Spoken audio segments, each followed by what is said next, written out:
Dr. Michael Gillen, a scientist and journalist who dived to the Titanic wreckage 2 decades ago, said there must have been an overall catastrophic failure for the Ocean Gate Expedition's submersible to go missing on Sunday, June 18th. There are a couple of pieces of evidence that really stand out to me. Number one, that they lost communications very early in the dive, an hour and 45 minutes, less than 2 hours. That means they were on their way down. They hadn't hit the bottom yet. It usually takes about 2 to 3 hours to get to the bottom. That's piece of evidence number one. That's clue number one.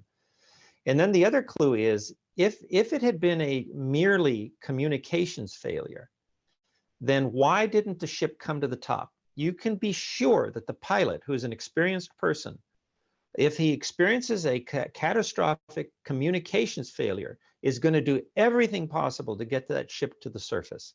And that didn't happen, because my understanding was that this Titan was designed so that in case of a crisis, it would come to the surface automatically. It would trigger some kind of buoyancy devices that would bring it to the surface. That didn't happen.